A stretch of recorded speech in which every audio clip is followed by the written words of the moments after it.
Magandang araw po sa inyo mga kabansa. Kayo ay nasa Iparas kay Paras. At ito ang inyong lingkod, Ado Paglinawan, na nagbubungad ng pagbati para sa ating sekretary.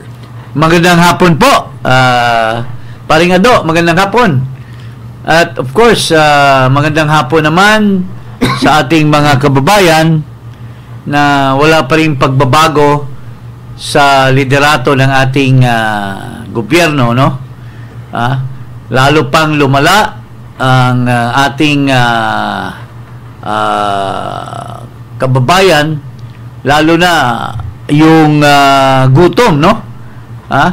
Kamakailan lang naglabas ng survey ang SWS na sobrang maraming nagugutom sa ating bansa. Sobra ang kabulastugan ng ating gobyerno, at walang mga natutupad na mga promesa. Unang-una, yung flood control. Pinagyabang, 5,500. Tapos nagkaroon ng storm, nagkaroon ng malakas na ulan. Nagbabaha sa buong Metro Manila at saka iba-ibang parte ng ating bansa. Tinatanong ngayon ay nasaan pala yung flood control at bakit umaapaw ang mga iba-ibang lugar, no? Dahil sa ulan at causing flood, no? Ay wala pala. At doon nabisto sa investigasyon ni Amy Marcos na wala naman palang plano ang flood control program ng ating gobyerno. Ito na naman muli, tungkol sa housing, mga kababayan. Sinasabi na 1 million per year ang ipapatayong housing. Pero sa 3 taon na namumuno itong bangag na Pangulo, inamin mismo ng Department of itong DSUD, Department of Department of Human Settlements, at 12,000, kulang-kulang maging 13,000. Record breaking from the bottom. The slowest construction of housing in the history of the Philippines. In contrast with Duterte, he built almost 200,000 a year during his term. Kay Noynoy 177. So napakakulelat nitong Pangulong Marcos Jr. na ito. Tapos ito naman yung tungkol sa presyo ng bigas. Hanggang ngayon yung kanyang promesa na 20 pesos napako. Ngayon nasa 50 pesos pa rin at 60 pesos. Respectively ang presyo ngayon ang bigas natin. At ito na naman, napunta tayo sa pangalawang hearing ng Senado at tila natatakot na magsabi ng totoo itong mga department heads, lalo na yung mga involved dito sa pagplot or sa pagtaguyod ng plano na kidnapin si Pangulong Duterte. Bakit naman natatakot sila? Sa una naman, wala namang ginawa si Amy, kundi tinanong lamang sila. At mukhang nagsabi naman sila ng kanilang ikangay participation doon sa pagdakip kay Pangulong Duterte. Hindi pa tapos. May mga iba pang tanong. Bakit naman? Biglang natakot sila. Bakit ba natatakot? Dahil matutuntunan ngayon na ang mastermind pala nitong lahat ay si McCoy Jr. Ito mga kababayan, ito po yung talumpati ni Amy Marcos when she opened the second hearing of the Senate Committee on Foreign Affairs. Pakinggan po natin. katulad nung nakarang hearing, ang pag-uusapan po natin ngayon, ito, yung sa Committee on Foreign Relations po, i-discuss natin ang clarification of the involvement and the roles of the ICC, the Interpol, and the various government agencies in the arrest of former President Rodrigo Roa Duterte, confirmation that measures were taken to ensure that the rights of the former president under domestic laws and relevant treaties were properly protected, and lastly, that such other matters that may aid the committee in crafting necessary legislation on the coordination between Philippine authorities and international tribunals and law enforcement organizations. And I would like, therefore, to invite and at this juncture make an opening statement or invite Senator Bato and Senator Go to make their statements quickly thereafter. Nagsagawa ng pangalawang hearing, pero bago tayo magpatuloy sa mga sinasabi ni Amy, let's lay down muna kung anong mga pangyayari. Unang-una, bago yung hearing, nagpadala na ng sulat upon the invitation of Amy Marcos, nagpadala ng sulat in response si Executive Secretary Lucas Bersamin na they will exercise executive privilege, that those who are invited, which are under the executive department, are not allowed to participate in the hearing. But prior to that, yung lukaret na secretary dyan, undersecretary pala, hindi pa pala na-promote na secretary ito dahil mukhang sisisanti na ito hindi man magtatagal.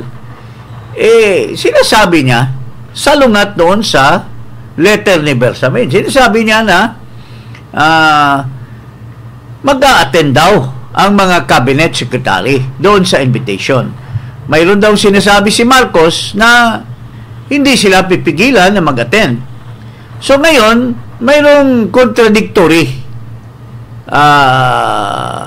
statement versus the actual statement written in a letter to the chairman of the Committee on Foreign Affairs na si Amy Marcos. Pare, ano bang masasabi mo dito? Mas salungat or nagsalungat yung isang they are housed in the same office, the Malacanang snake pit, and yet they cannot even talk among themselves to have a common denominator or common ground or common statement for that matter. What's wrong with this administration, the leadership? Masyadong sintonado, paring Ado. Anong masasabi mo? Well, ito ang kinagistan ko na mula pa ako nung maliit, na pag gusto mong guluhin ang kaisipan ng mga nakikinig sa iyo, nanonood sa iyo, mag-hocus-pocus ka. Merong Matt and Jeff. Matt and Jeff tactics ho yan no? Pero hindi ho magandang lumalabas dahil sabi mo nga walang koordinasyon, no? At mukhang si Claire Castro na ang gumagawa ng polisiya in behalf of the president, no? Kasi ikaw ba naman naniniwala na inutusan siya? Mukhang hindi yata gumagawa ng polisiya. Nagsisinungaling at sinasabi niya na nakakausap niya ang Pangulo, pero gawa-gawa lang pala niya. Kasi kung i-evaluate natin wala siya sa loob. yung hierarchy of authority, it would seem that the most likely person that is telling the truth and exercising the delegated power is the executive secretary. At bakit itong messenger lamang ay nagbibigay ng opinion? messenger ka lang, maghintay ka ng instruction kung anong nasa isip. Unless you are personally instructed by the President himself na nakausap mo na sinasabi, Guluhin mo. Yusek Claire, Guluhin mo ang usapan. hindi. Let's put it in a proper perspective. Sige. Sinabihan siya ni Marcos na, Yusek Claire, sabihin mo na mag-attend sila. Pero it turns out that she was just espousing lies, because she's always been a liar, so to speak. Tapos, mabuti na lang, lumabas yung real mindset ni Marcos Jr., paring Ado. At this is expressed by the Executive Secretary. So, ano bang consequence niyan? Hindi kaya mayroong consequence yan? Hindi kaya pwedeng sipain yung isang official na salungat yung sinasabi niya, underling yan siya, salungat doon sa sinasabi ng mas mataas na official. Isn't that isn't she liable for lying and ano bang tawag yan? Usurping the powers of the President when in fact the President has never told her na pinapatin yung mga kaniyang cabinet secretary. Paring Ado. Okay. So ngayon, hindi pa siya napapatigil. Nagbigay pa ng opinion. We will tackle her opinion later. Na nagbigay na naman siya ng opinion tungkol sa jurisprudence when it comes to the issue of not attending hearing on the basis of executive privilege or sub judice rule, no? Wherein you cannot speak when you're a party to a case, you cannot speak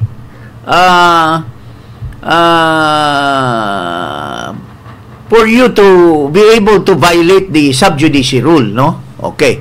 So, ito po, ipatuloy natin yung sinasabi ni Amy Marcos. Legislation, hindi ito saklaw ng karaniwang subjudice na nagbabawal isa publiko ang mga bagay na liniliti sa korte.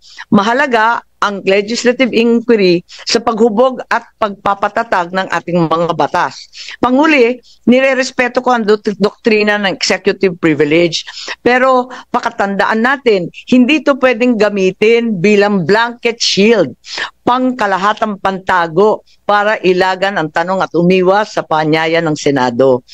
Itong landmark case na kabisado naman natin, Senate versus Ermita, nagtakda ng saklaw ng executive privilege. Nagsasaad na bagamat pwedeng gamitin ng ehekutibo ang pribilehyo niya na mga investigasyon ginagawa sa Congress, maaari rin mapasawalang bisa kung ang impormasyon hinihingi ay mahalaga sa tungkulin ng Kongreso sa paggawa ng batas o pagsagawa ng aming oversight function.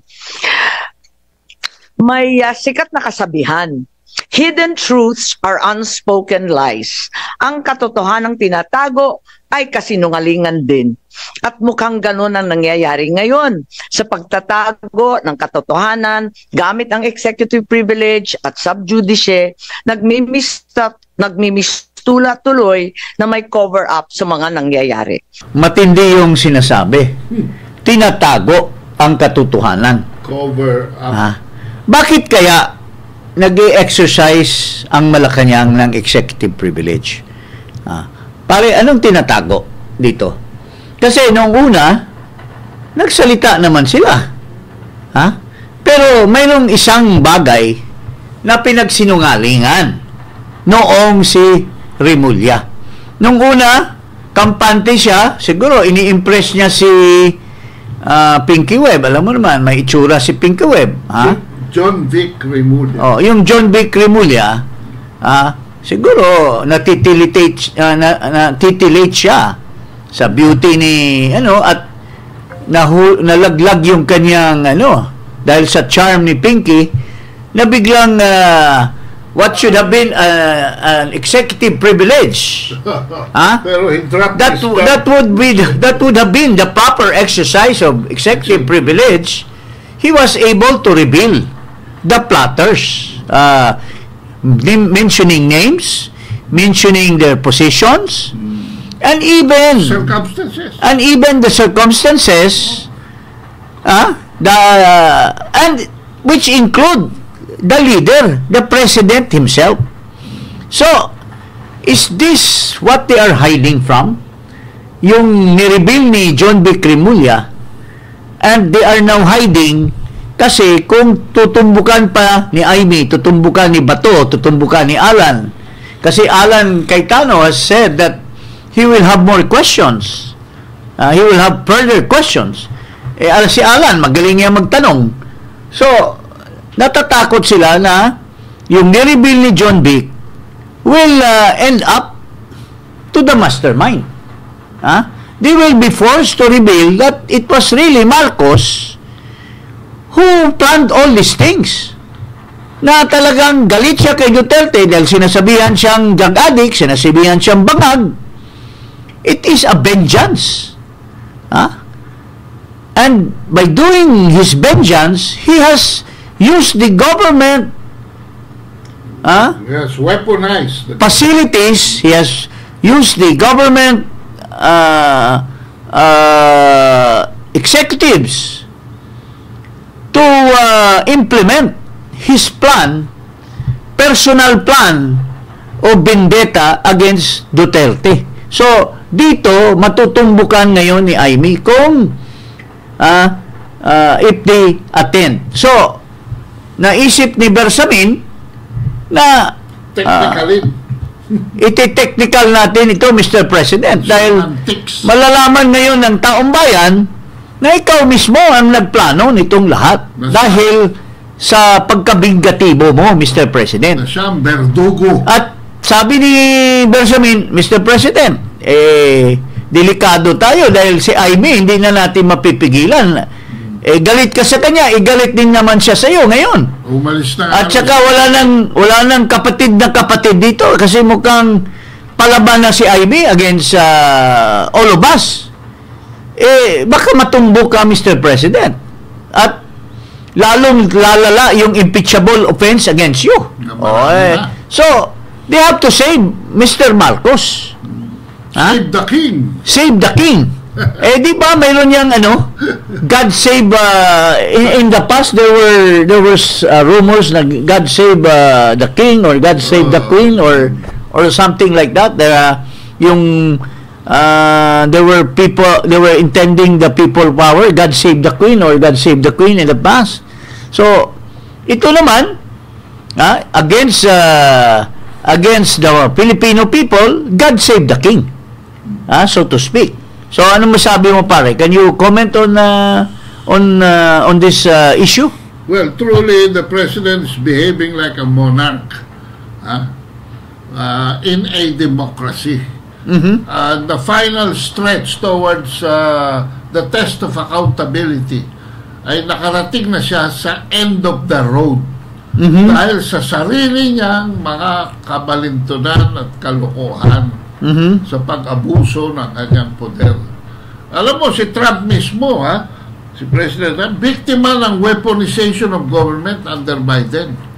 So this resonates. At saka, alam mo, ang masama dito, yung tunay na presidente na dapat sana yun talagang nag-e-exercise ng brain at saka power dyan sa Malacanang, ay nakadetain daw sa Los Angeles, California, because allegedly mayroong namatay na component ng kanilang official party ano ba yan, participants, yung mga socialist mga socialites. Hindi socialista. Hindi ito this is the opposite of socialista. Mga mayaman to mga kronis nagpa-party doon ay mayroong nag-overdose. At mayroon pa nga nagsabi na nandoon pala ang presidente. Oo. Allegedly, nandoon ang presidente. Bago ang gulo yun. Nandoon ang Senate President, nandoon daw ang Speaker of the House.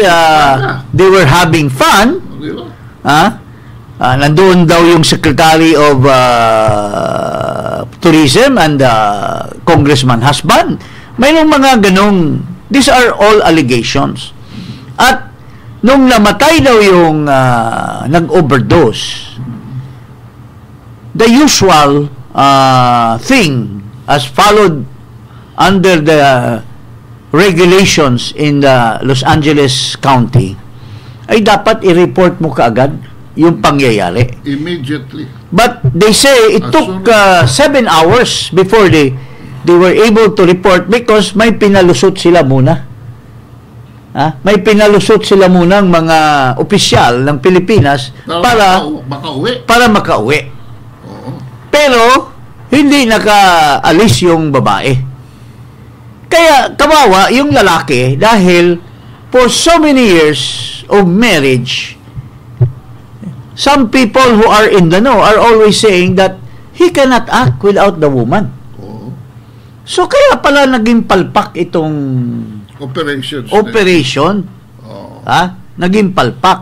At ngayon, natatakot sila dahil sa kapalpakan, if Amy will further investigate and Cayetano is beside her, who will be asking real questions, and Bato will also be asking questions, kasi Bato will be asking for his self-protection. Tsaka pulis yan si Bato. At pulis pa, ang mangyayari ay talagang matutumbok ngayon. Kaya, executive privilege. Pero alam mo, mga kababayan, pakinggan natin itong Lucaret. Anong sinasabi niya tungkol dito sa executive privilege? Ito, Claire Castro Palace Defense Government Official invoking executive privilege. At sasagutin natin ang mga pinagdadaldal nito. Abogado ito, ha? Abogado yan. Abogado.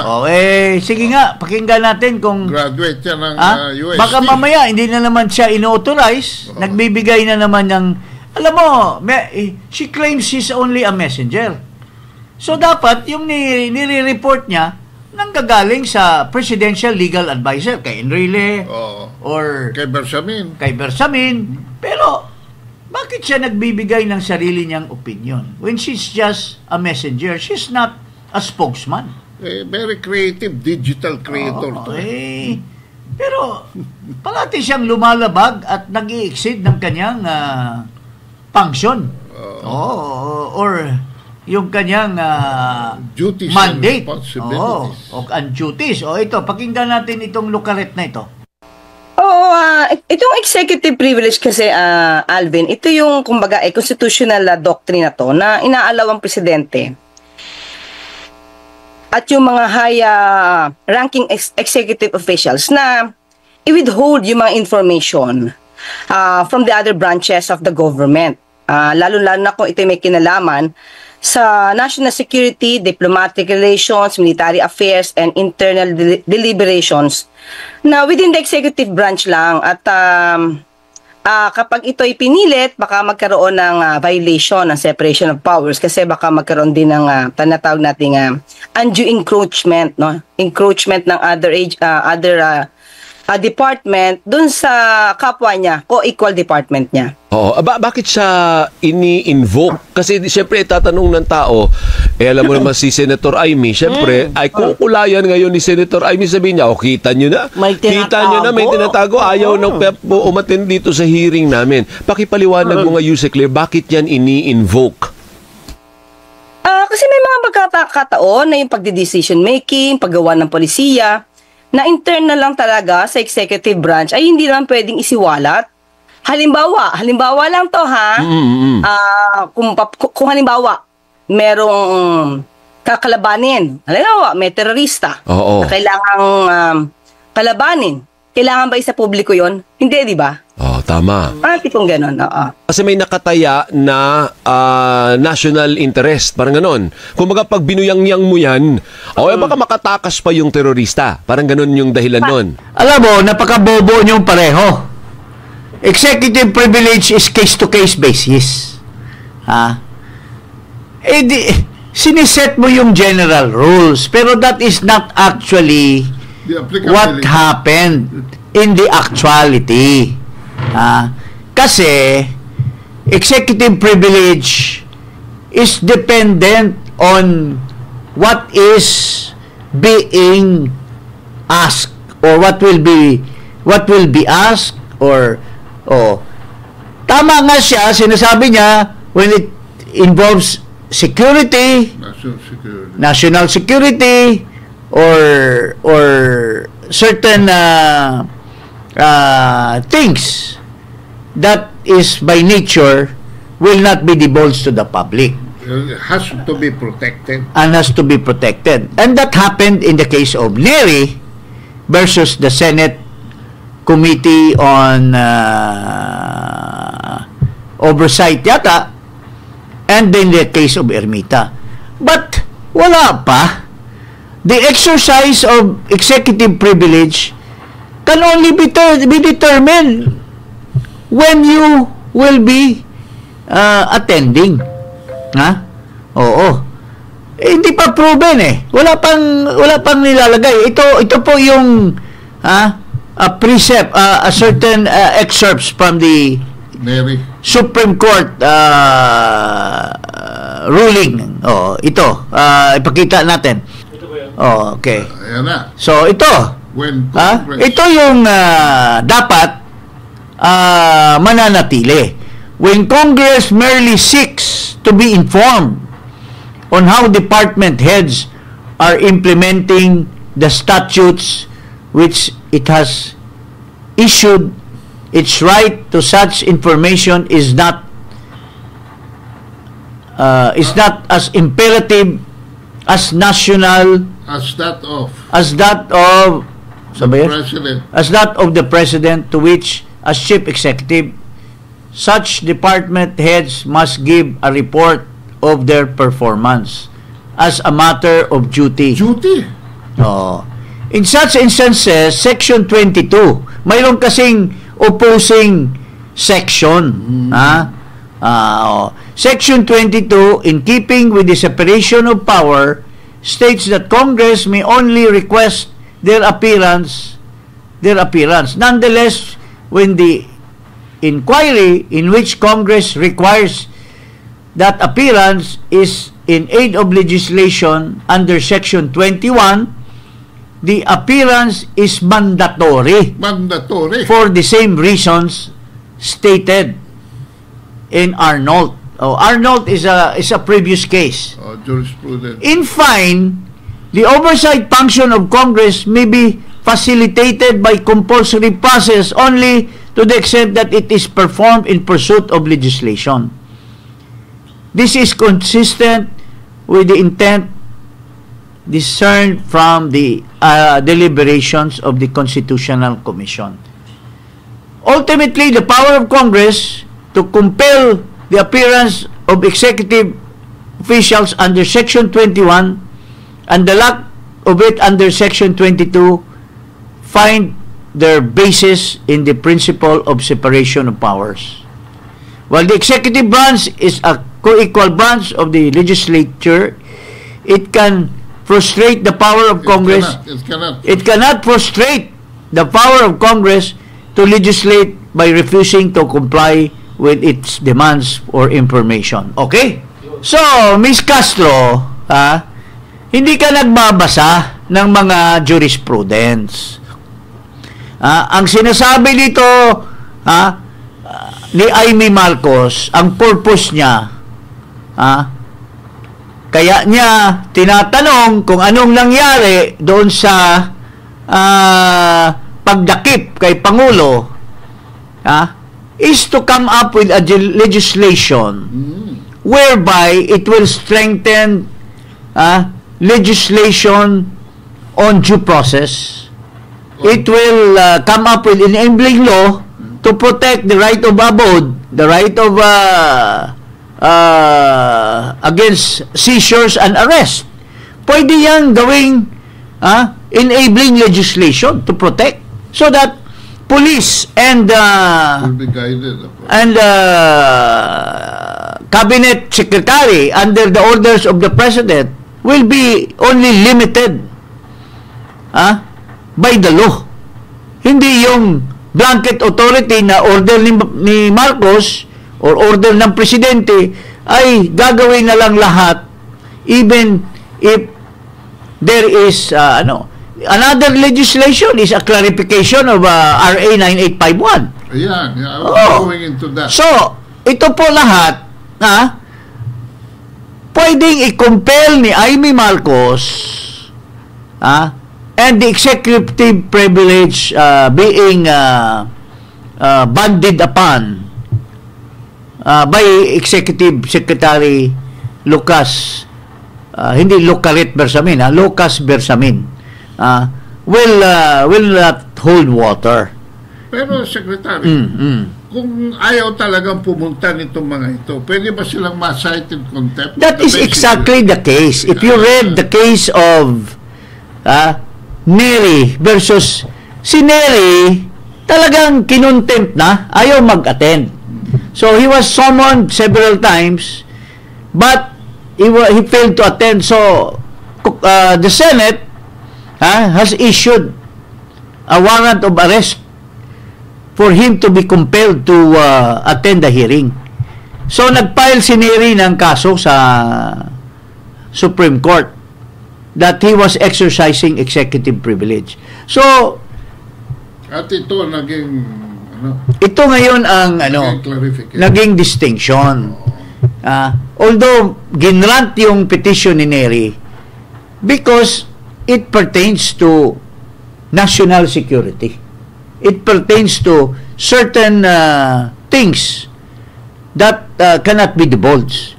Pero dito, what are the things that cannot be divulged? That has already been divulged. That has already been divulged.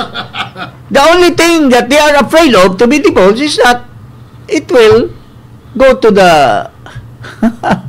to the bottom of the story, which Marcos was really the one who ordered the arrest of Duterte. That Marcos, prior to the arrest, and even months before, he has already reneged on his words, written word, or written words, or promise to the Filipino people that the Philippines exercise sovereignty over anyone and will protect the interests of the Filipino people. That the ICC has no jurisdiction. He ordered every facilitation, ordered all the facilities of government, all departments, all institutions not to obey or interact with the representatives of the International Criminal Court. So sinasabi niya, ito. Pero makikita ngayon, pag tinumbok ni Amy, tinumbok ni Bato, tinumbok ni Cayetano, pag lalo na ito si John Vic, dahil madaldal masyado, baka magbigay sila ng kanilang nangyari. Talaga na si Marcos mismo ang nag-order sa kanila. At prior to that, nakipag-ugnayan na si Marcos directly with the ICC, and in fact the ICC was discouraged or was encouraged to issue the warrant of arrest upon the request mismo ni Marcos. Encouraged, yeah. Oy, nasa press conference yan, ha? Meron na ba ito, meron na bang warrant of arrest at 3 o'clock? Sabi ni John Vic, meron na. No. Ano yung binerify, no? From 3 o'clock to 6:30. In other words, nagtatanong ang ICC kasi as of 3 o'clock, redacted pa yung warrant of arrest. Okay. Ang tanong effectively is, pwede naman naming buksan ito para ma-declassify from secret to public. Okay. At 6:30 in the morning, naging public. Ano ibig sabihin? Nag-commit ang Philippine government. Nahulihin nila. Oo. Na kami ang magpahuli. In other words, practically walang kinalaman ang Interpol. It is the Philippine government talking to ICC. And there was no more need for the Interpol because nag-commit na ang gobyerno ng Pilipinas na sila mismo ang huhuli kay Duterte.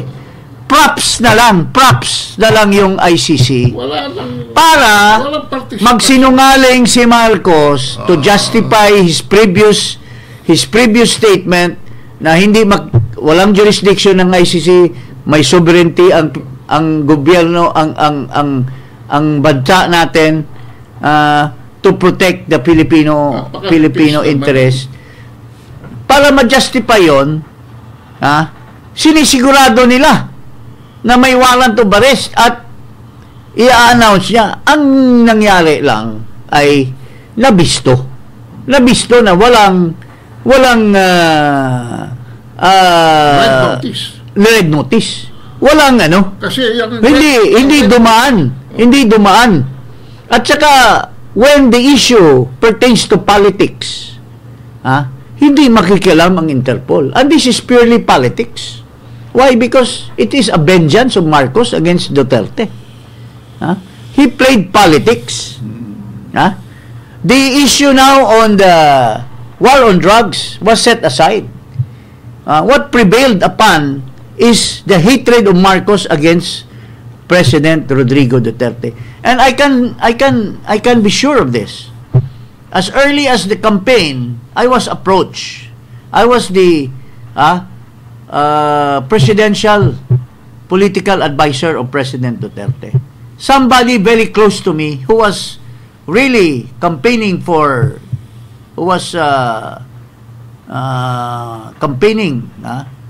Marcos asked me, is it possible, can you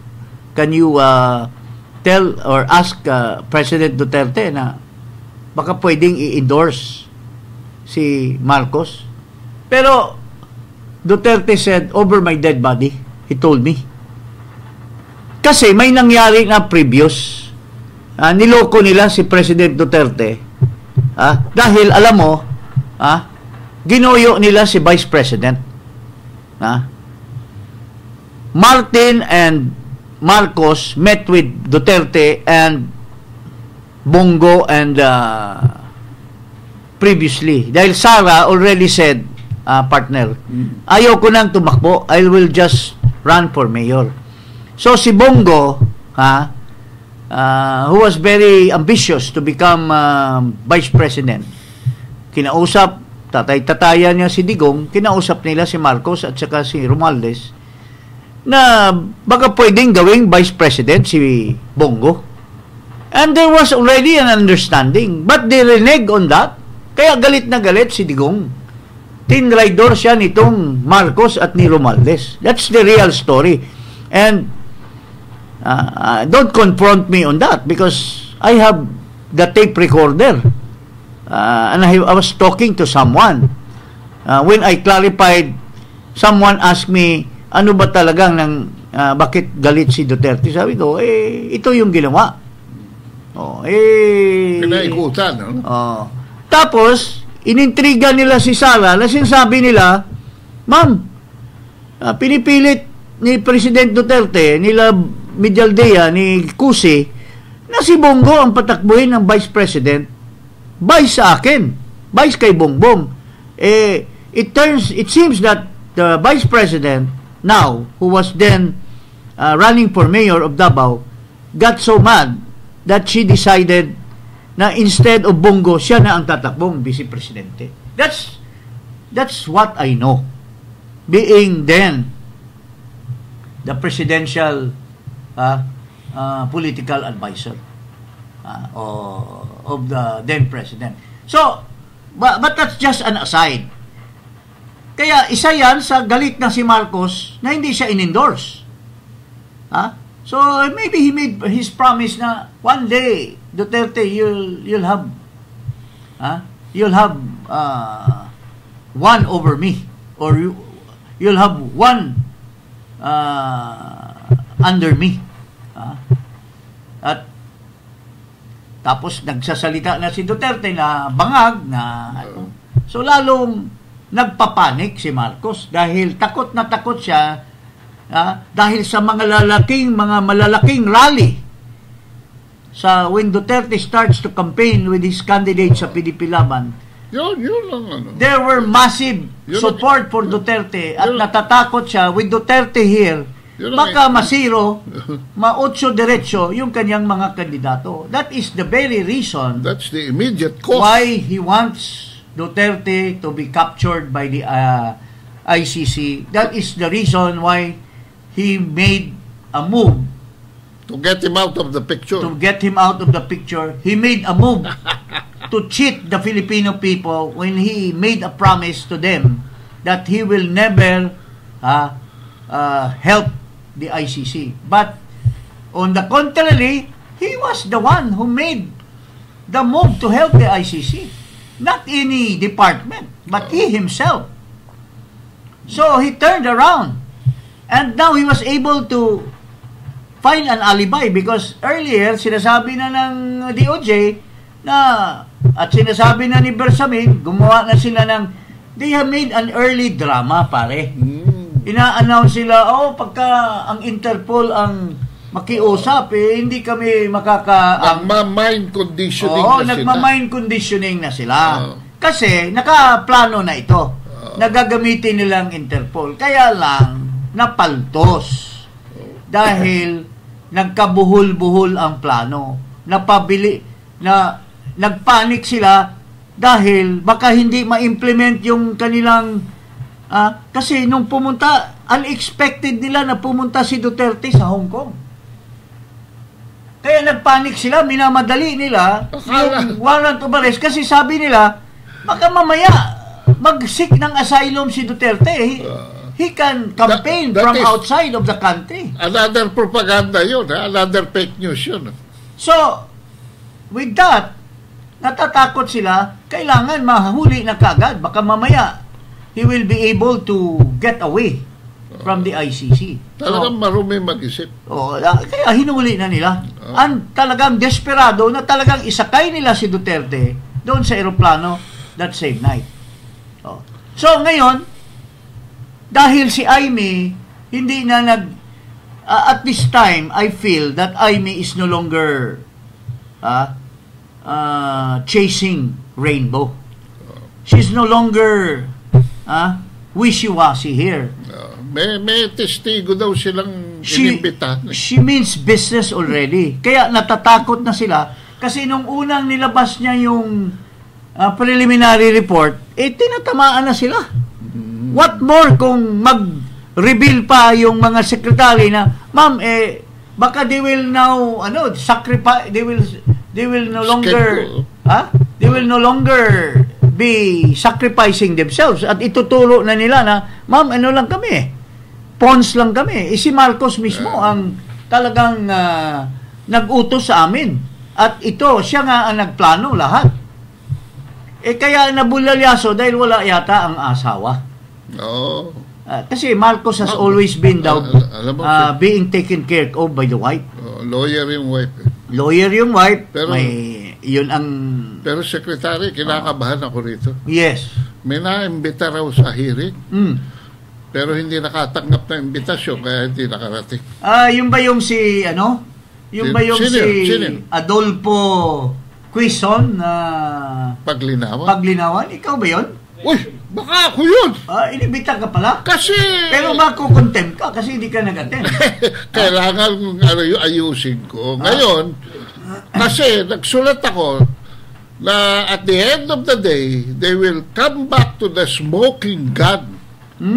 And that smoking gun was the press conference itself. Okay. Where, after being assured from 3 o'clock to 6 o'clock by John B. Cremulya, ang sabi ng Pangulo mismo, in his own words, let us proceed as we have planned. Let us continue as we have discussed. Okay.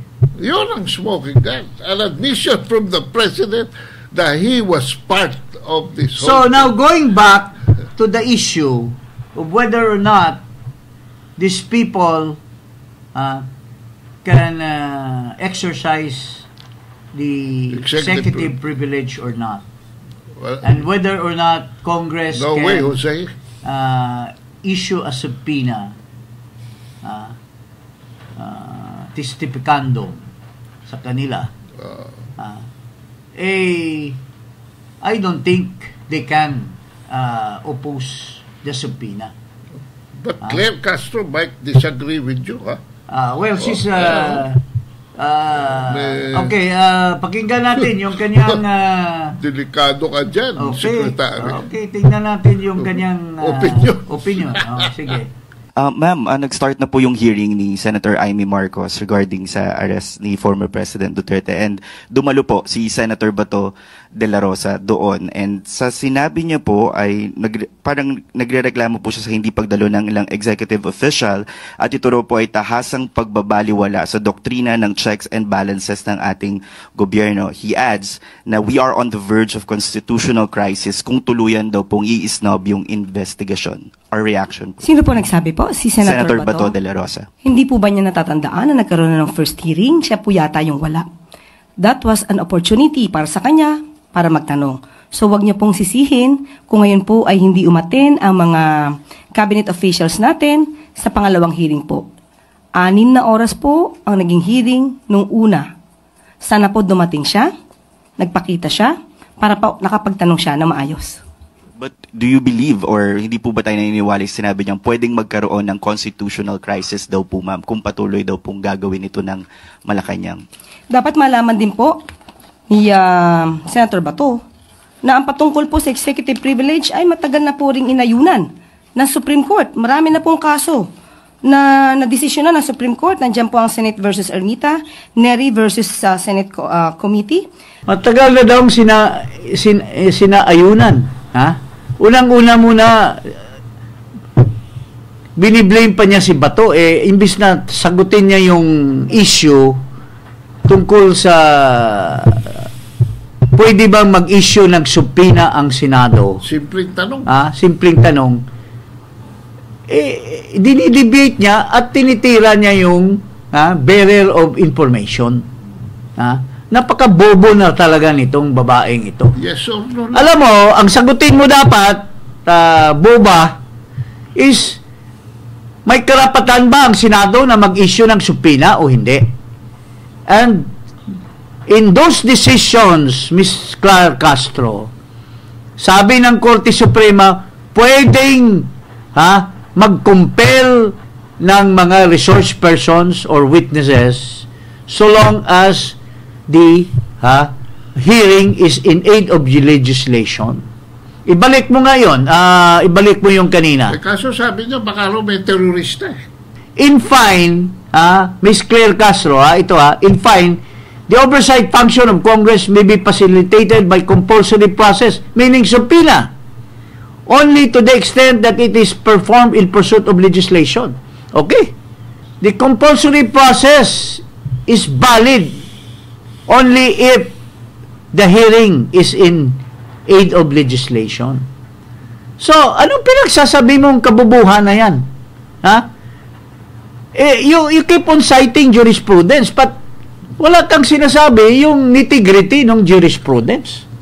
You're only speaking about, yes, in the Ermita case and in the Neri case, sinasabi eventually ng Supreme Court na pwedeng mag-exercise sila ng privilege, ng executive privilege, provided the Senate has exceeded its authority. It has become, it has exercised grave abuse of discretion. Meaning to say that yung gusto nilang tanungin kay Neri at kay Ermita is within the sphere of national security and other issues that only the president will have such power. Pero in this particular case, hindi eh. Anong i-exercise ng privilege speech mo that hindi pa nila sinabi? Kaya wag kang bobo-bobo, Claire Castro. May ugali siyang Puro generalize. second guess sa presidente. Tapos ino-overwhelm mo yung mga media na mga bobo rin katulad mo, yung mga mainstream media na mga bobo. Isa lang naman bright dyan or dalawa, yung sa Net 25, yung magaling magtanong. Pero the rest, magtatanong, kinopya lang yung tanong, pagka nagsalita na si Castro, walang follow-up question because hindi kayo nag-aaral. Kung saan galing lang yung mga tinatanong nyo, wala kayong follow-up. Hindi kayo kagaya ni yung idol ko, si Karen Davila. At saka si Pinky Webb. Wow! Itong mga reporter dyan sa Malacanang, ewan ko kung magkanong dyan. Isang tanong, isang sagot, tapos na.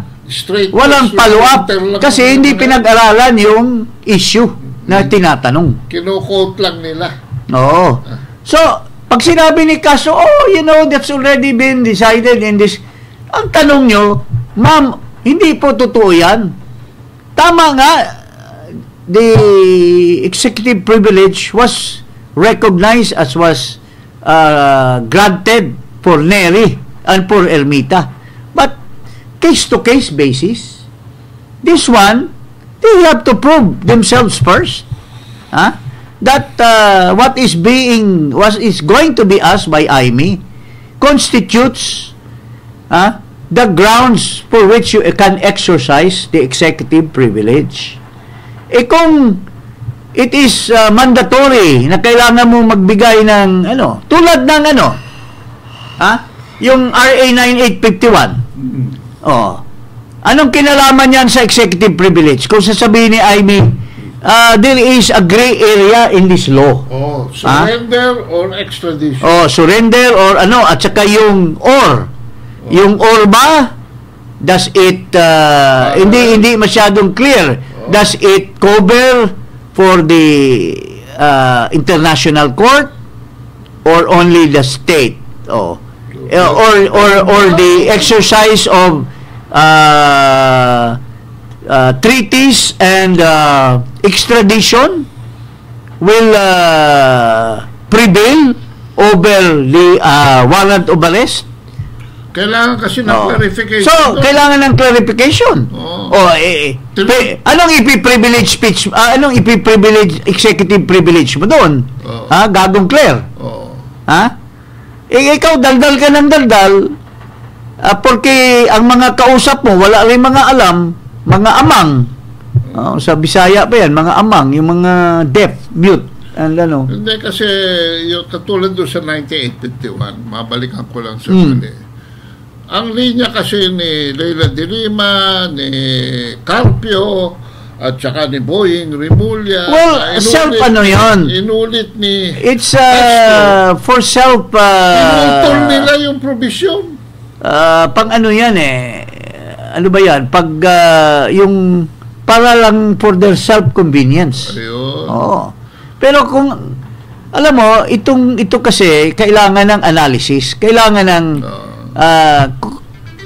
katalinuhan.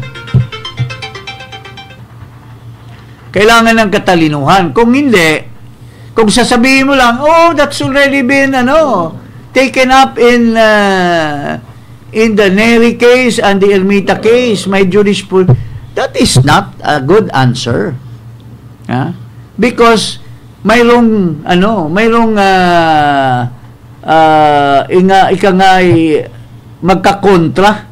magkakontra na idea. Section 21 versus Section 22. So, kung Section 21, compulsory na mag-attend sila. Pag Section 22, the President has a final say as to whether or not he will allow or... But, that is how the that has to be proven na yung basis ng exercise mo ng executive privilege is within the confines of the power of the President. Pero kung outside of that, magpiprevail yung compulsory process ng Senado. Otherwise, there will be no separation of power. Dictatorship na yan. Monarchy na tayo. Kung walang check and balance ang Senado. Kung ang utos ng hari ay hindi nababali. Oo. So, huwag kang masyadong kabubuhan dyan. Niloloko mo lang yung mga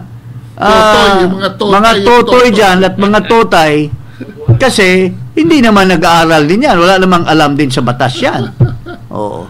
When you ask questions which are highly technical, you have to explain the nuances of that legislation or the nuances of the jurisprudence that you have cited. Kung generalities lang, you are stupid, as always. Yun lang po, mga kababayan. At tingnan mo, kagaya ng mga nagtatanong dyan, mayroon ding isang babae na nagtatanong doon, nagpunta pa, sinayang pa yung pera ng istasyonan. Kaibigan naman natin to dati. Pero wishy-washy ito. Itong pangalan nito ay Maris Umali. Tingnan mo yung mga tanong at tingnan mo yung mga sagot nitong kumag na ICC spokesperson. Pakinggan natin. Let's begin, Dr. Abdallah. For our first question, former President Duterte's camp claims he was illegally arrested in the Philippines and brought to the ICC in the Netherlands, which they argue has no jurisdiction over the Philippines since we have already withdrawn from the Rome Statute. What is the ICC's response to this? I think that there are two different questions here. One is the issue of the arrest, and if there are requests regarding the lawfulness of the arrest itself, it can be presented to the judges who would decide on it. Mm-hmm. Second question is the question of jurisdiction of the ICC over crimes allegedly committed in Philippines before its withdrawal from the Rome Statute. And that's something on which the ICC has already been clear, whether it's in regard to Philippines or Burundi, which is another state that also withdrew. You have to explain what was taken up prior to the withdrawal. According to our Solicitor General, who is an authority on this matter, the ICC started examination. There was even no culprit yet. They were just getting information, asking questions. So it was not a formal inquiry or investigation. Wala formality. Then on 2018, our government or our country withdrew. So those incidents, even 2011 up to 2019, when the 1 year, the 1 year requirement for it to be effective had already taken effect, and the withdrawal was final. So from 2019 above, 2021, 2020, 2019, 2020, it was only in 2021 that the prosecutor has formally requested the ICC judges that he will be permitted to conduct a preliminary investigation. The pre-trial chamber. Kaya nga dito sa ating bansa, mayroon tayong chismoso, nagtatanong lang, pero nagiging valid lang yan kung nagkaroon ng inquest or preliminary investigation. Kaya nga may inquest tayo para agad-agad maging official. May hinuli ka, hindi mo patagalin na magdating pang preliminary investigation. Hulihin mo na, tapos dalhin mo kaagad sa piskal. To conduct an inquest, to make it a formal investigation para recorded lahat. Or a preliminary investigation. What they did was to ask for authority to conduct a preliminary investigation, which was only in 2021. May 2020. And granted, September 2021. So, that guy is not talking sense. In fact, Soljan Guevara, in their appeal, said that there were 5. The 2 judges said that the ICC has no jurisdiction. Yung 3, 2 out of the 5. Decided to dismiss the appeal, but jurisdiction was not even an issue. They have not even discussed the issue of jurisdiction. So, nakapending pa yung issue ng jurisdiction. But the 2 already, yung chairman at saka yung isa, said na walang jurisdiction ng ICC because nag-take effect na yung withdrawal and the Philippines was no longer a member. Okay. So, yun po ang kabubuhan nitong taga-ICC. Kaya kawawa si President Duterte kung ganito ang mga mindset ng mga ulol na yan, lalo na yung prosecutor na kalbo, na Indian, na British, ay rapist, nang re-rape or nang hihipo ng mga babae na mga empleyado ng ICC. Separate case. In fact, the ICC itself is investigating this rapist, bald-headed Indian. Yun ang totoo. So how can that kind of a person, walang credibility na mag-prosecute kay President Duterte? Next. But as far as you are concerned, there is nothing illegal in terms of his arrest. I can simply say if there is any challenge to the lawfulness and legality of the arrest, it can be submitted to the judges, and then judges will decide on that. I will not speculate on a possible request and what might be the outcome for this request. It is up to the judges to decide on it. Even the ICC, this guy could not even say whether the arrest was legal or not. That is why, that is the subject matter, mga kababayan, ng issues na i-raise ni Kaufman, yung attorney Kaufman, of who is defending President Duterte. So, if they are able to prove that the arrest was illegal, for sure, the ICC judges will allow Duterte to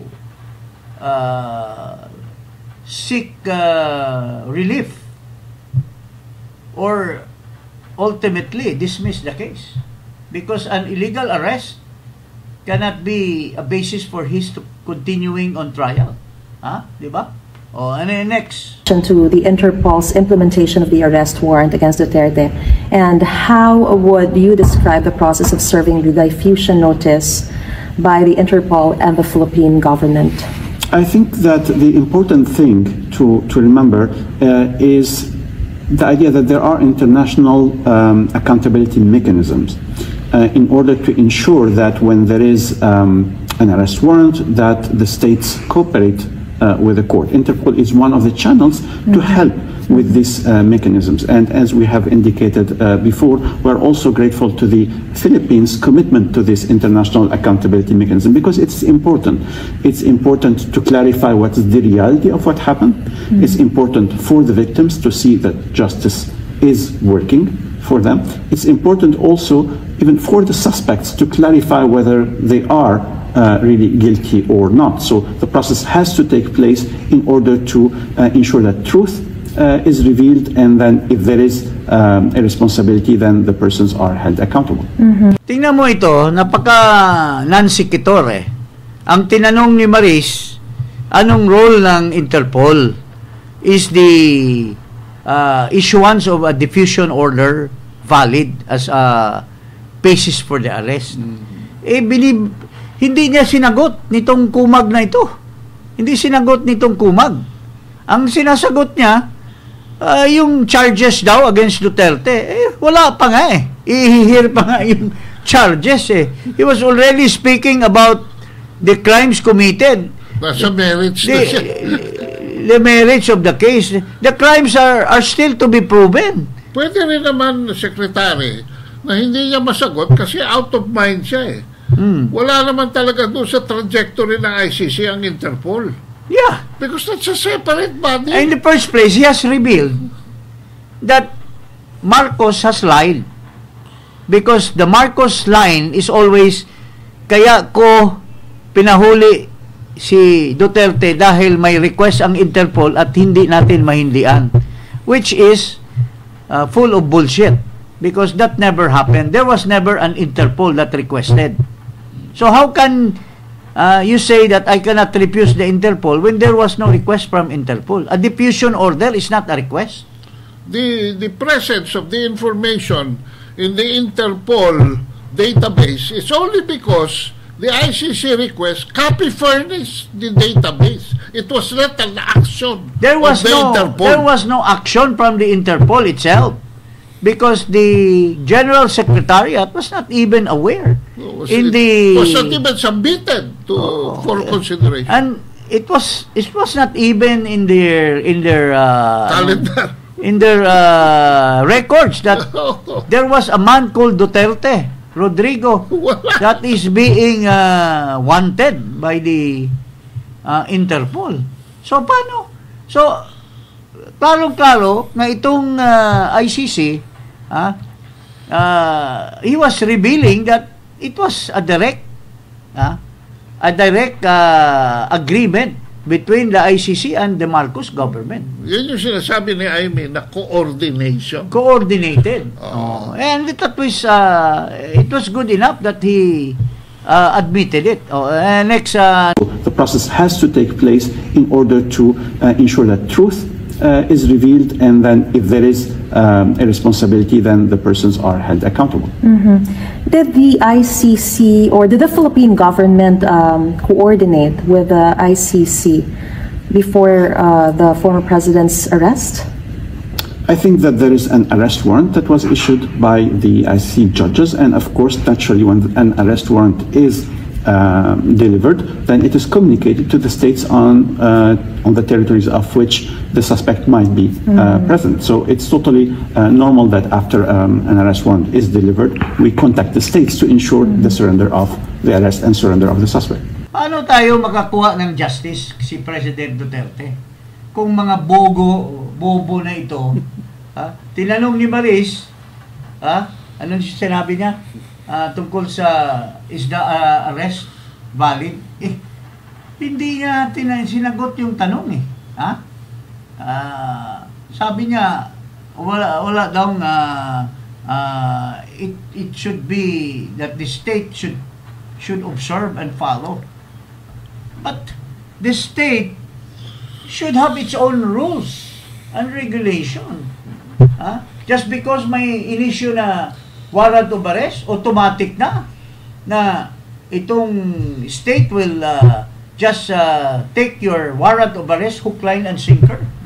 Napakabobo naman ito. Kaya ako, sa analysis ko nito, I take it to the next level. Whether may diffusion request ka pa or may red notice ka pa, hanggang provisional arrest lang yan. Yes. Pagka provisional arrest, both the Article 59 and 9851 Republic Act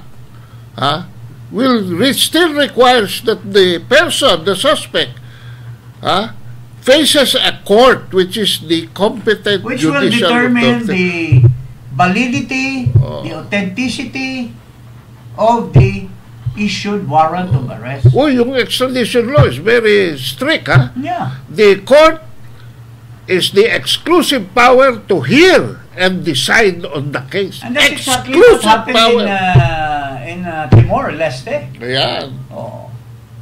Nobody can question the local laws. Contest or question the sovereignty of that country, and for them to execute their own laws. or to apply their own laws. So, hindi mo pwede. Dito dapat, we are supposed to be an advanced country than Timor-Leste. But we are very crude. Very Kasi, backward. Backward in the sense that ginamit kasi natin sa pamulitika ang batas natin. We did not give a chance to our own citizen to defend himself.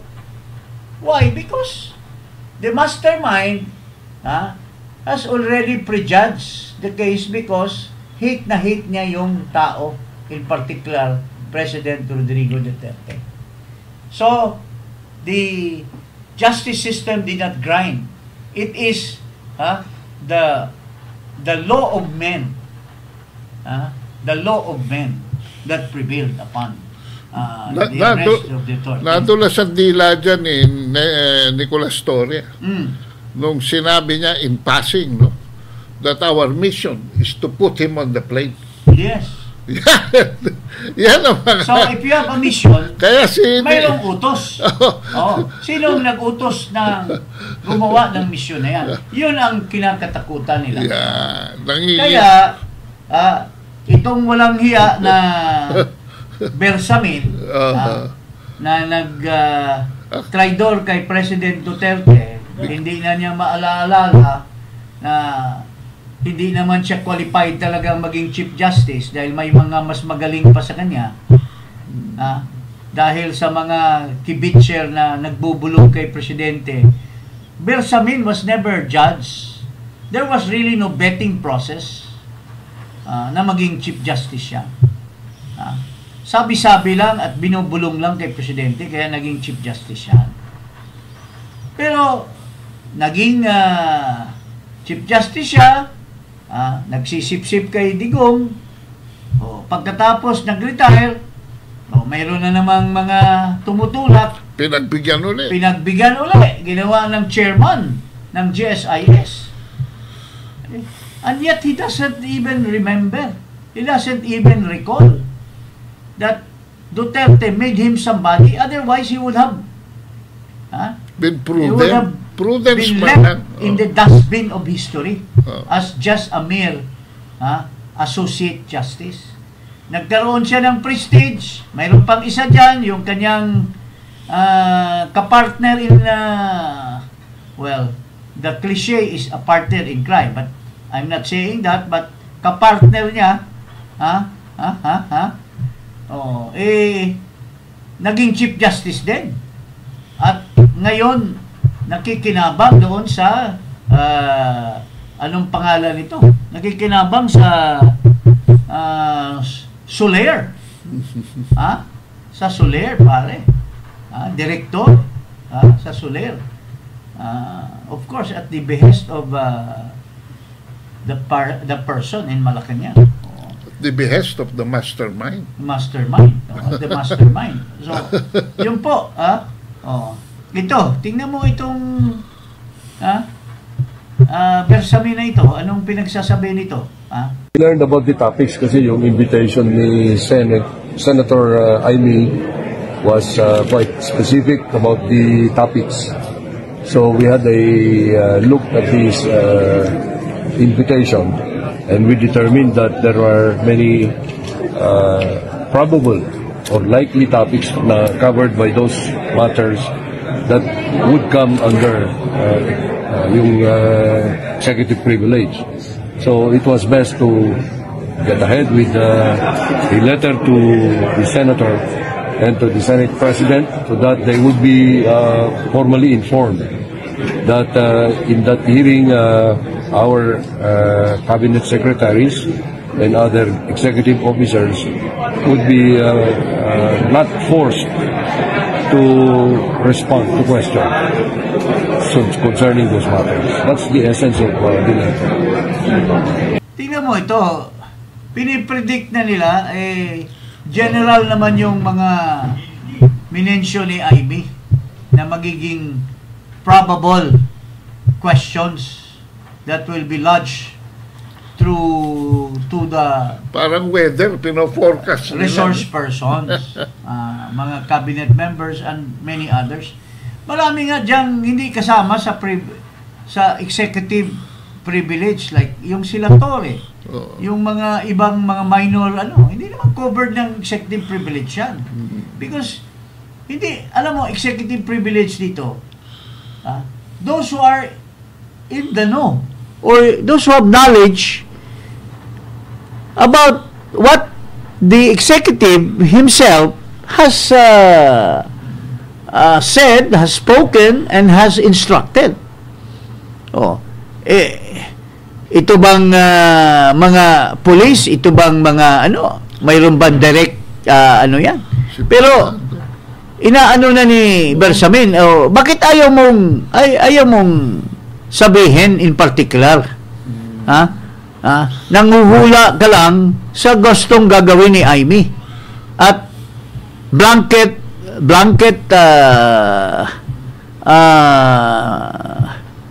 decision ang inagawa mo kasi you are fearing that it will be at the doorstep of your president who is the mastermind of the kidnapping of President Duterte. Yun po ang katotohanan dyan, Bersamin. Pero ang nangangamoy dito,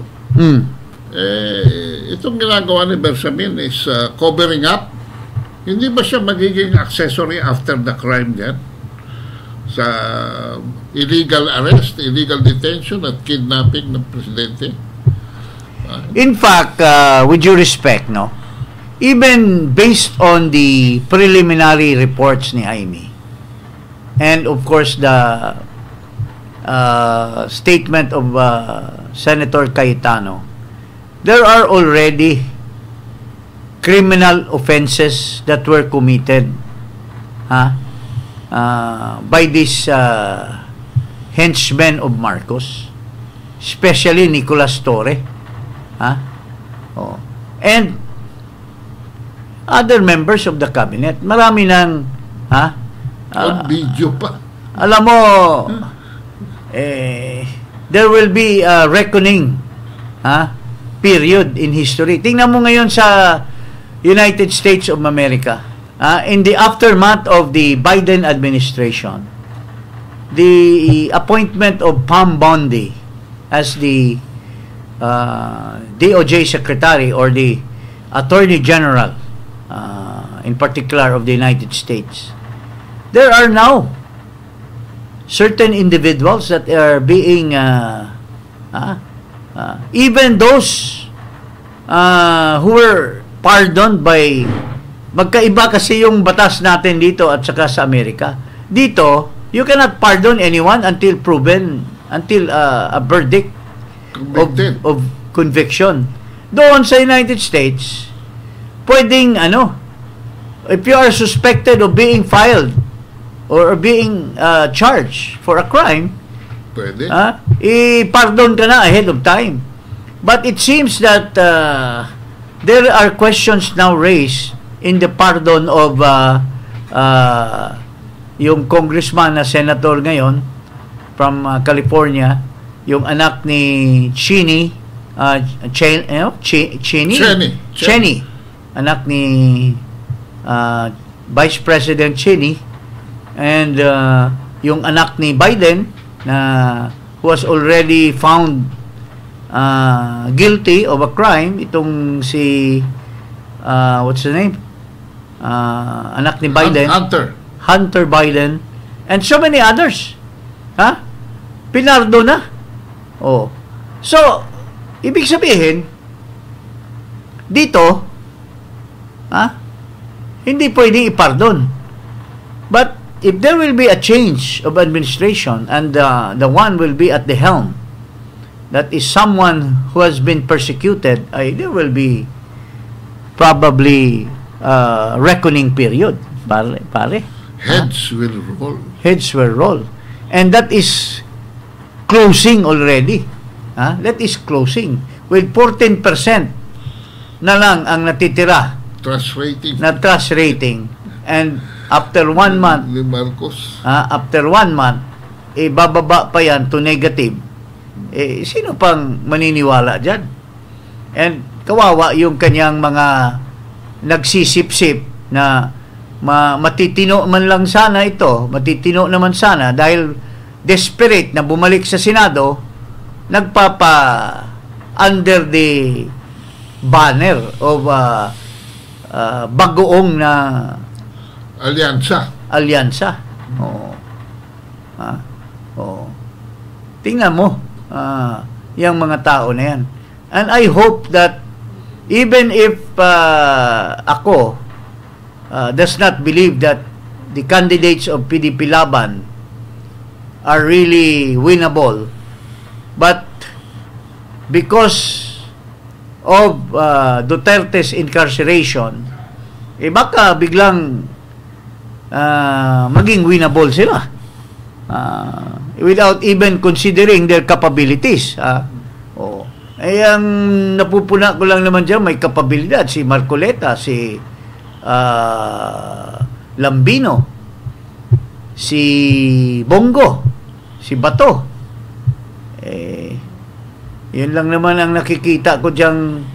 Yung mga iba, yun talagang suka ang sinasabi ni Marcos. But with due respect, I mean, that's my personal view, no? Pero malay mo, baka manalo kayo. Because this is ominous. This is, alam mo, history repeats itself. Noynoy Aquino, or Abnoy for short, was never a candidate for the president. Yeah. It was Marojas. Pero namatay si Cory. Someone who has never been considered because he was an Abnoy suddenly became the candidate.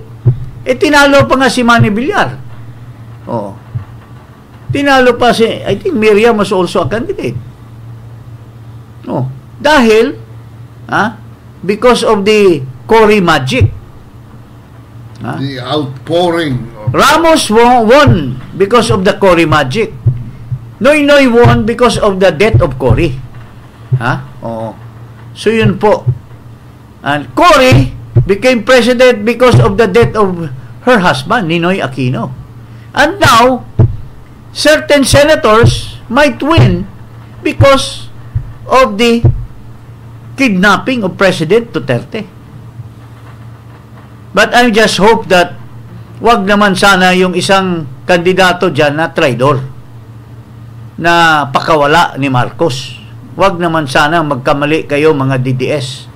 Kasi klarong-klaro na yun daw ang nagsumbong or nagmonitor sa movement ni Pangulong Duterte habang nandoon sa Hong Kong. Yun ang sabi-sabi. Well, I cannot conclude on that, but there are most likely telltale story about it, mga kababayan. Paring Ado, ano masabi mo? Well, nakalimutan mo yata si Kibuloy, pare. Sama natin si Kibuloy. Alam mo, yun lang nga, pare.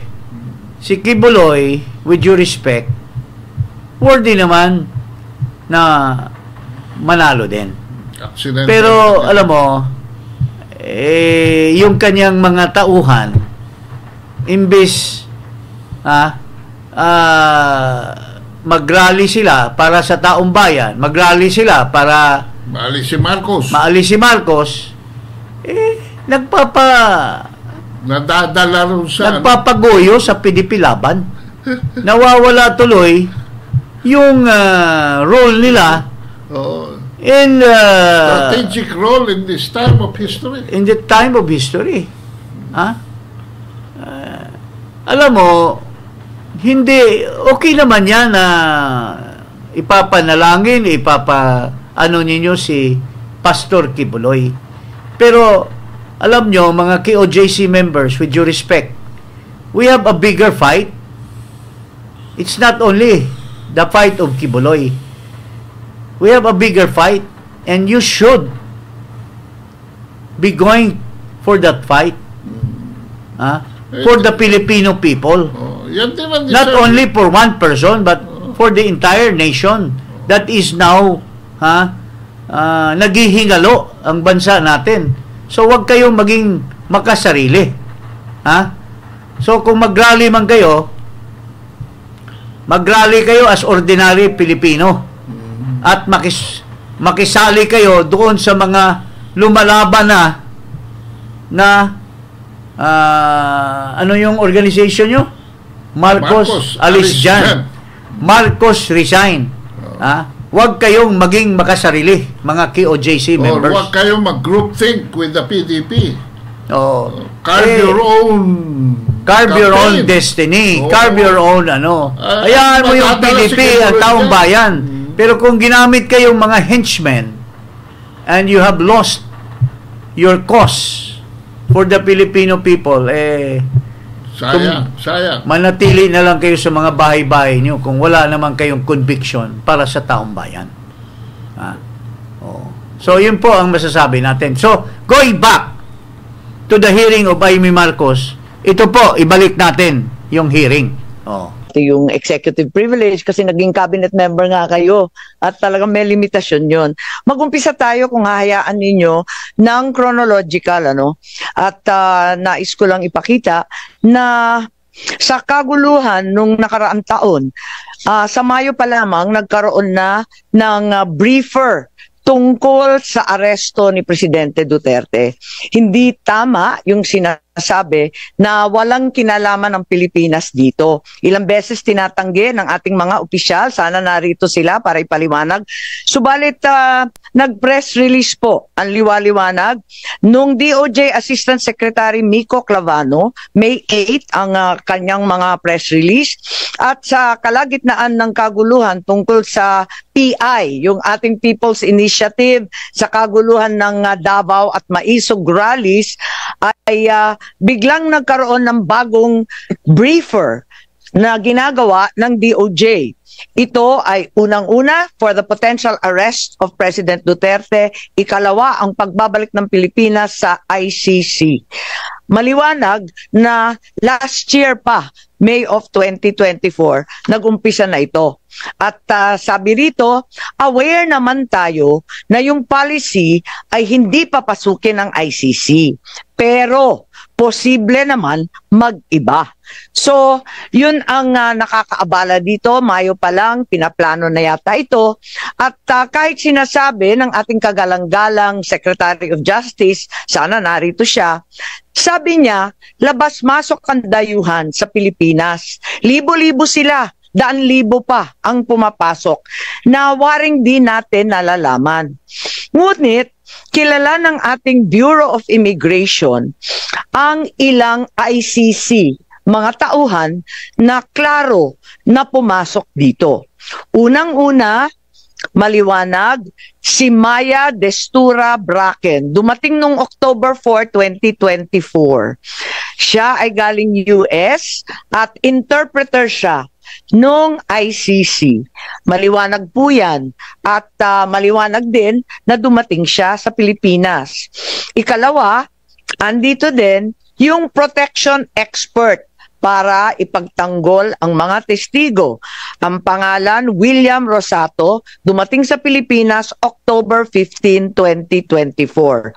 Mahabang pagpaplano to. Nakita din natin na may dumating din na isa pang protection expert at iba pang mga dumating na si Amir John Kasam. Dumating October 20. At yung investigador dumating din sa October 24. Siya yung huli. Ang huling ICC na nasa record ko, October 24, Glenn Roderick Thomas Cala. Siya naman yung investigador at hindi ko alam kung kompleto na ito dahil meron pang binabanggit na Robin Croft na abogado naman nila at may binabanggit din sa kanilang mga usapin na bagong team ng 3 parating daw ng 19 October. Hindi ko na nakuha yung pangalan pero maliwanag na merong mga dumating na ICC at nagpakilala bilang tauhan talaga ng ICC na may kanya-kanyang espesyalidad. May protection expert, may investigador, may interpreter, may abogado. Klaro po yun at itinira, hindi natin sa sigurado ang binabanggit at sinulat nila sa kanilang immigration papers, Midas Hotel, Raffles Hotel, Diamond Hotel. Humingi rin sila ng protection detail and transport sa Pilipinas. So maliwanag na ang Pilipinas ay tumulong at talagang nagpakita ng partisipasyon. Matagal na ito, Mayo pa, tapos October pa, kaya nagtataka po tayo kung bakit tinatanggi ng ating mga opisyal na may ganito. I also received information na yung ICC personnel pala may agenda, may mga impormasyon galing sa administrasyon na hinihingi. Ang mga hinihingi nila sa agenda nila, unang-una bank account records June 2016 to 2019 ng isang Peter Parungo.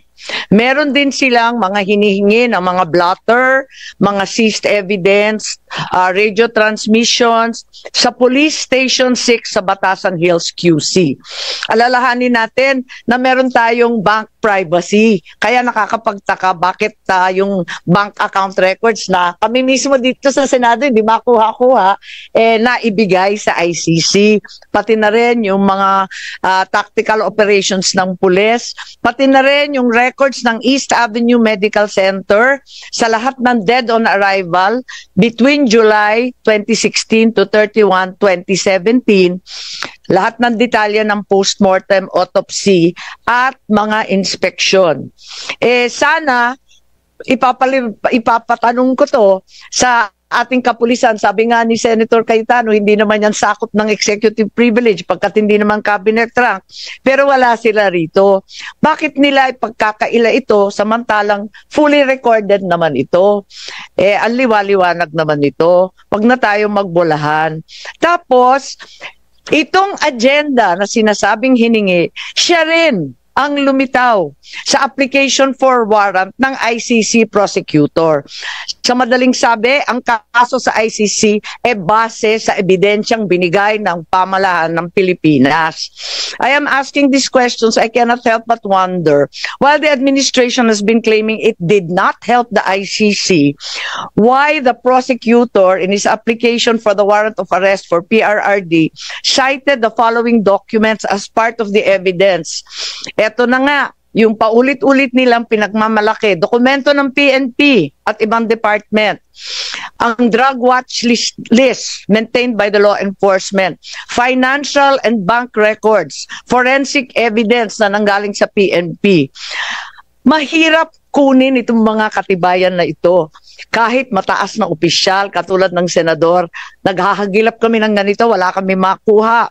Paano nakuha ng ICC prosecutor kung sa mga salita at deklarasyon ng ating administrasyon ang sinabi, it will not lift a finger to help the ICC. Bakit? Verbatim. Lahat ng hiningi nila, nakarecord sa agenda, yan din ang lumitaw na katibayan para sa warrant of arrest. Even if we were to assume that there were members of the PNP who helped the ICC prosecutor in an unofficial capacity, why were these not detected by our intelligence officers? I find it very hard to believe. Malaki po ang budget sa intelligence. Tignan po natin. Ang NSC, sana nandito si Secretary Anyo. Limpak-limpak na salapi ang ginagastos ng Pilipinas sa OP, NSC, DND, AFP. Ang Philippine Army may hiwalay, Air Force may hiwalay, Navy General Headquarters. Lahat ito hindi nila nalaman. Parang naman mahirap intindihin. Totoo ba na right in front of their faces, hindi naman nila nakita lahat ito? Mahirap talaga paniwalaan. At eto pa, meron na din tayong case build-up na narinig. At andito tayo, yung case build-up ng DOJ. Kanina, nag-umpisa tayo doon sa briefer. Mayo pa lang yon. Pagkatapos ng briefer, nagkaroon ng maliwanag November 4, Department Order ng DOJ na nagtatatag ng task force to investigate, create a case build-up, and file the appropriate criminal charges. So, klaro na yun. And sana, andito yung DOJ para sabihin kung yung task force nga ba, in-interview sina Senator Laila De Lima noon, Attorney Colmenares, and Commissioner Palpalatok. Yan lang ang gusto natin malaman. As a matter of fact, may nakita tayong bago.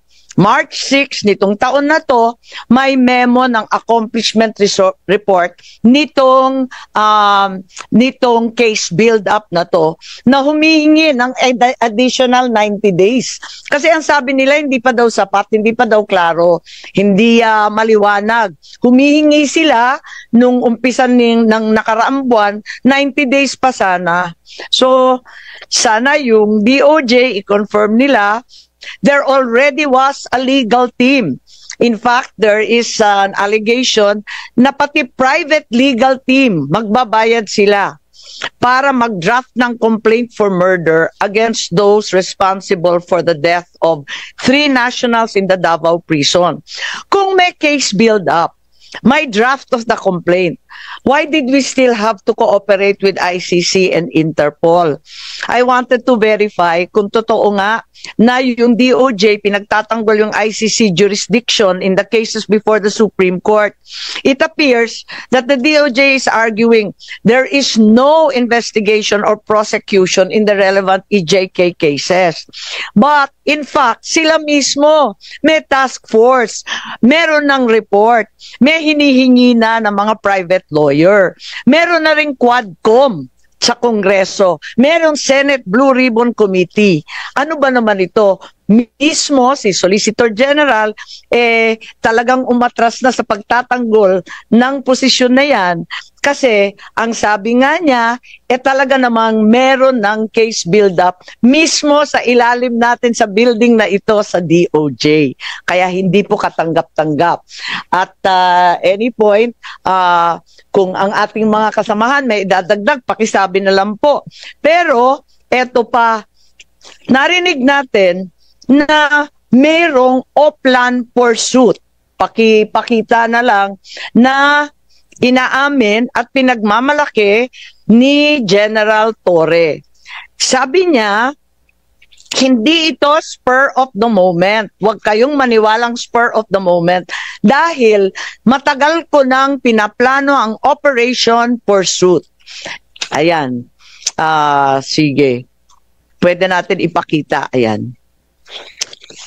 Laksan lang po yung volume. Laksan lang natin yung volume, please.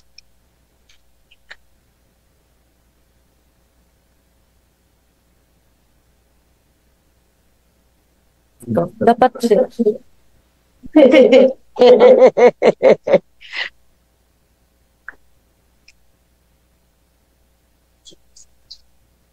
sige.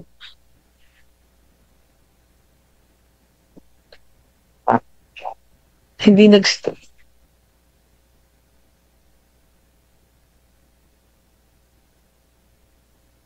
Attorney Dana, yung ating technical please, napakahina naman ng volume natin.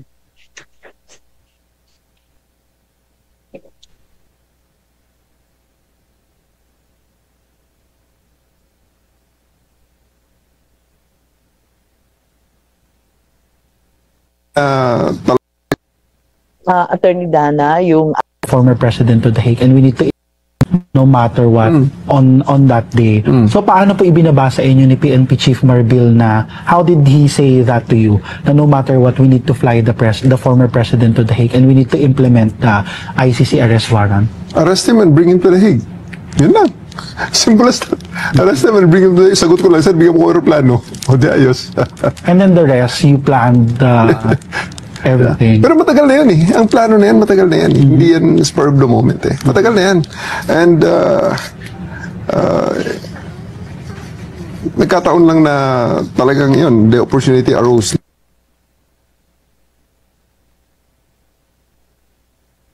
Ayan, maliwanag na maliwanag. May Operation Pursuit, sabi nga ni General Torre. Matagal na yan. Hindi yan spur of the moment. Inutos ni General Marbil, ang Chief PNP, and the operation was planned as early as January 2025. So hindi natin pwedeng sabihin na madalian at waring nakita ko bit-bit ni General Torre nung pumunta siya dito sa first hearing dahil pinagmamalaki nga niya na napakakapal nung plano niya. Ang Oplan Pursuit 80 pages. At maliwanag na ang PNO had prepared a secret plan, Oplan Pursuit, to detain PRRD, including scenarios of arresting him either in Manila or Davao. It also contained maps of properties of the former president, his partner, his allies, with arrows labeling the nearby streets where the PNP could access the property. Sana hihingi ako ng kopya nitong 80-page plan called Operation Pursuit. At gusto ko rin sana malaman, katulad ng Sambayanan, kung kailan nag-umpisa to.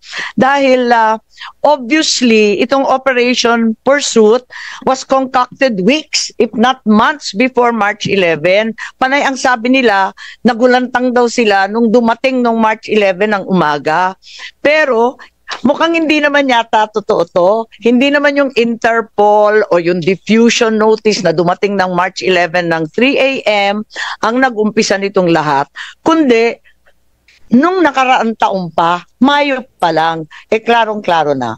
Madam Chair, may I move that this committee issue a subpoena duces tecum to the PNP to produce that document? Madam Chair, before you rule on that, did the cabinet secretaries also submit already the whole video? Kasi they said last time na they will submit their version of the whole video. Kasi I agree with Senator Bato that any piece of evidence that is not confidential or does not violate national security should be handed over so that we can be fair to them, diba? We don't want to come out with reports then sasabihin nila ay hindi yan yung nasa buong video, ay hindi yan yung nasa plano, diba? So maybe we can request them and then if they don't give it then we subpoena it. But I submit to you, Madam Chair. Yes, I'm in full agreement with both our senators, and certainly the comment that there was no plan until they received the Interpol warrant or diffusion order is highly doubtful. Pati yung New York Times, alam yung balita tungkol sa plano. Bakit tayo walang maibigay na plano sa ating komite? Pagkatapos yung complete video na hinahanap ni Senator Cayetana, tama po kayo. Hanggang ngayon, hindi pa nabigay. Pero baka kasi kasama sa 80-page plan yung paghuli kay Senator Bato. So hindi talaga pwedeng ibigay muna sa atin. Senator Bato, anong comment nyo dan?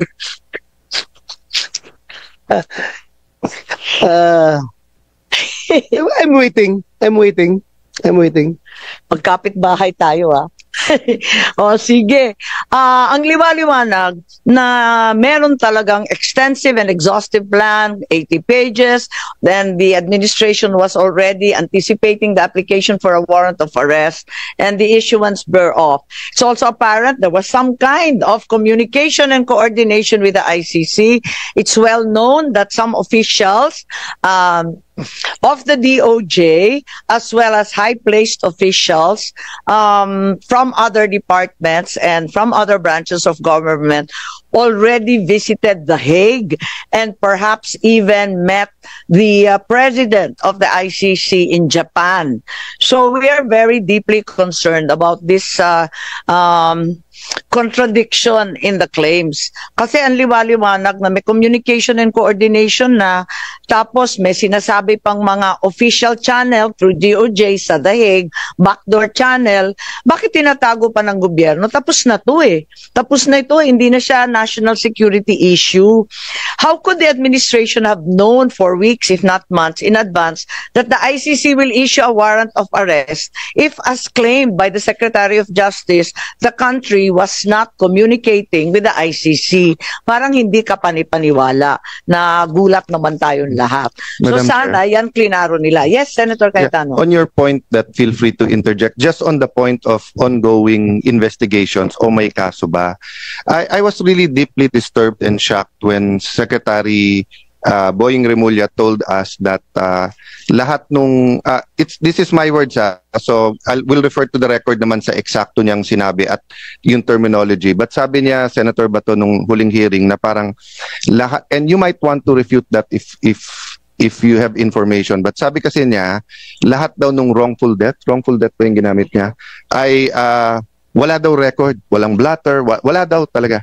Tapos halimbawa may gunshot wound, tapos nakalagay cardiac arrest, di ba? I don't know if that is cardiac arrest because of I don't know, but ang point ko lang, na surprise at na-shock ako because when I was in the cabinet, before kami mag-explain abroad, hindi binubunot sa hangin yon.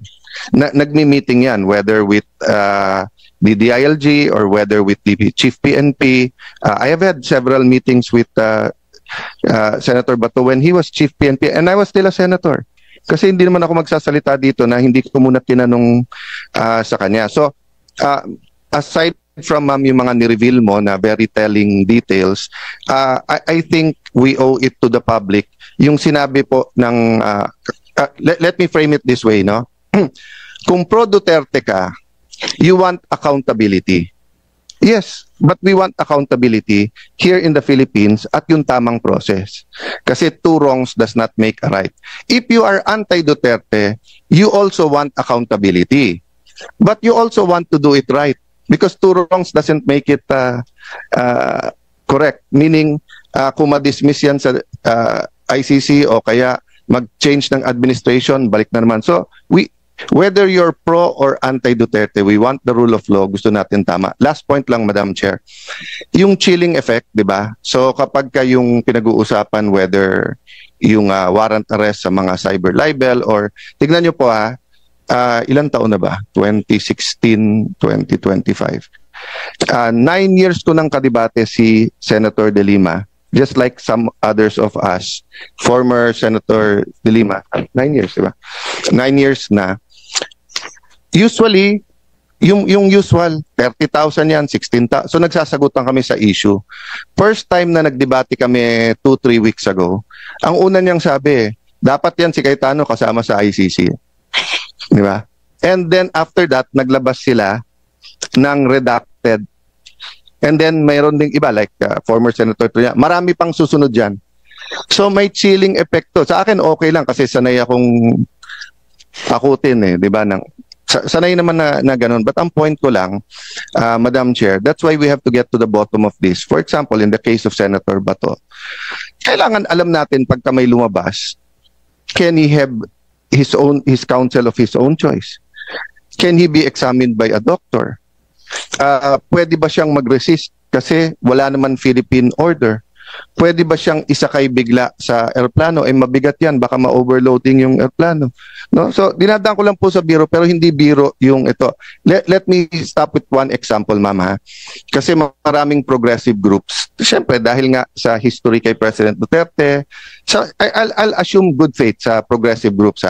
Assuming na human rights activists sila, assuming na may mga napatay na extrajudicial killing, naisip ba nung progressive groups na yan na pag biglang may nakitang hukay wherever in the Philippines, kahit sabi mo yung hukay na yan ay 20, 30, 40 years na, at may 50 nakalibing doon or 43, katulad na rin lang nung kay President Duterte. Tapos ang sabihin nung kusino man, let's say retired military or retired intelligence officer, sir, mass grave nung komunista yan. Pinatay yan during 2012. Nung pinatay yan, 2012, may ICC pa. Payag ba tayo na yung mga progressive group, pati yung mga congressmen na progressive group, ay bigla na lang kukunin, isasakay sa airplano, dadalhin sa Hague, na hindi sila makakapunta sa Philippine courts. So, whatever kasi we decide here and whatever as a nation we decide, Madam Chair, is applicable to all of us. Di ba yung sinabi ni President Erap na weather lang yan? Kaya kailangan may batas. Para kahit anong weather, klaro yung karapatan mo. So let me stop there, but thank you for that intervention, Madam. Maraming salamat. This is a long exchange of ideas among senators. But ang bottom line dito, pinpointed na talaga. And maski hindi sinasabi ni Senator Amy kung sino talaga yung nagpapatupad ng lahat na to, it only points to the brother, yung bangag na Pangulo. Siya talaga ang nag-mastermind nito lahat. And hindi naman gagalaw ang mga miyembro ng kabinete, ang mga PNP, kung walang kumpas sa kanya. Hindi ba, paring Ado? So I hope at the end of this day, or at the end of the day, after all is said and done in that hearing, in fact, we can point a precedent concerning a hearing done in the past, chaired by no other than then Senator Gordon, on the hearing on Parmali. In fact, the recommendation or the report pointed to President Duterte as in the one involved in the Parmali fiasco. Now, if indeed there's a precedent that a report can point to even a president, and this is one issue, one hearing, that it is yung kay Dick Gordon nga, allegations lang yun, nililink lang niya si Bongo, nililink lang niya si pangalan niya Yusek Lloyd Lau kay Duterte. But dito, it is not linking Marcos. It is Marcos himself that is being pinpointed to have ordered. At every turn. Every pitch and turn. Marcos. And I just hope that my president naman, Aimee will really point to her brother. Si Gordon sinama si Duterte. Yes. Sa kaso. Yes. Formally charged. And this one, even before the end of this hearing, the Senate can already recommend to the Ombudsman the filing of charges. Ito, very clear yung nagsisinungaling, si Anyo. Nagsisinungaling, wala daw siyang monitoring tungkol sa mga ICC na nagpunta. But Aimee was able to get from the Bureau of Immigration or from her own contacts the names of ICC. DOJ has not also admitted to the fact that there were already ICC representatives who have interaction with government department officials. So very clear. And itong mga opla na ito, you cannot deny this fact. So ang bottom line nito, ito lang. They will request for a subpoena. Pero is the Senate President, he is dilly-dallying. Mayroon ng dalawang ni-request na subpoena, but pinapapunta pa niya sa legal. Pero kung tatanungin mo siya, napakahilig magbigay ng opinion. Hindi naman pwedeng masabi siguro natin na si Escudero sa kanyang kayabangan na magbigay ng mga opinion tungkol sa legal the impeachment, itong dito sa pagdakip kay Duterte, nagbibigay siya ng kanyang legal opinion. He could be even better than the legal of the Senate. Bakit mo pa ibibigay abogado rin sa legal ng Senate, sa legal department, when you yourself can already decide to approve or not the subpoena orders on these people requested by the chairman of the committee. This is a test for Escudero. kung talaga bang pata at utusan siya ni Marcos o hindi ba. We have already said in the past that it was Marcos responsible for his election. But he has a duty to this country. He has a duty as a Senate President. Whether he is Marcos wimp or not, he should issue the subpoenas as soon as possible. Kasi that is the mandate of your job, Mr. Escudero. Hindi ba po, paring Ado? Well, unless napangakuan si Chis na maging vice presidente. Maging presidente pag natanggal si Sara Duterte. And that is ano ba yan? Ano bang tawag niyan? Wishful thinking. That's a wishful thinking. And ngayon, damn if you do, damn if you don't. So you better just do. Kaya nga, ang dami na nga niyang pronouncements na walang basihan Lalo na yung sa arrest ni Duterte, kung anong mga pinagdadaldal na wala out of this world. So there are indications that hindi mo papatay ang sunog na ito. He will be acting as a official of the executive rather than the Senate.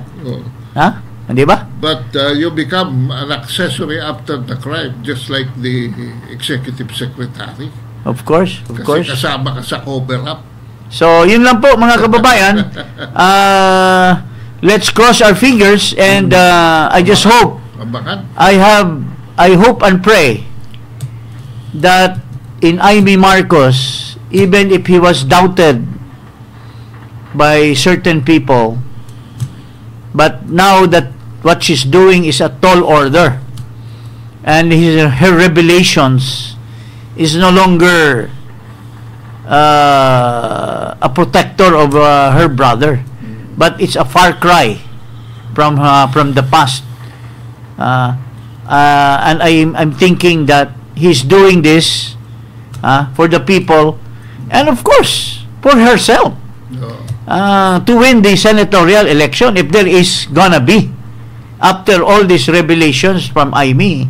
I don't think it will ever be the same again when the sister will pinpoint to the brother as the one that sold our sovereignty to the foreigners, mga kababayan. Eto brute.